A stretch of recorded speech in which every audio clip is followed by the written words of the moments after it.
बाबासाहेबांवरची ही 2 पुस्तकं वाचलीत तर तुम्हाला खूप काही माहिती होऊन जाईल आणि मस्ट रीडमध्ये टाकून ठेवा. व्हिडिओ डाउनलोड करा नंतर सेव्ह करून ठेवा. तर पहिलं आहे माझी आत्मकथा, जे डॉक्टर बाबासाहेब आंबेडकरांनी स्वतः लिहिलेले.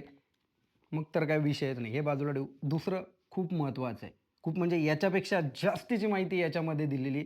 कारण हे डॉक्टर बाबासाहेब आंबेडकर, धनंजय कीर यांनी खूप साऱ्या संदर्भांचा अभ्यास करून लिहिलेलं आहे आणि याच्यामध्ये जे काही लिहिलेलं आहे ना, म्हणजे जे अशा नॉर्मली पुस्तकांमध्ये तुम्हाला मिळणार नाही, एवढी तर मी खात्री देतो एकदम. आणि याच्या शेवटी जे त्यांनी जीवनपट सांगितलेला आहे बाबासाहेबांचा, एकदम शॉर्ट याच्यामध्ये, जसं काही तुम्ही एखाद्या मूव्हीचा टीजर कसा असतो, की आपण चित्रपटाचा अंदाज लावतो, त्याप्रकारे यांनी त्या शेवटच्या काही पानांमध्ये लिहिलेलं आहे. याच्यामध्ये तुम्हाला काही फोटोजसुद्धा मिळतील बाबासाहेबांचे.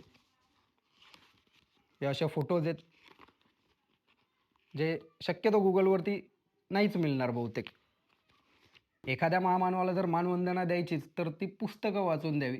कारण बाबासाहेब आणि शिक्षण हे नातं किती घट्ट आहे, हे तुम्हाला माहितीच आहे.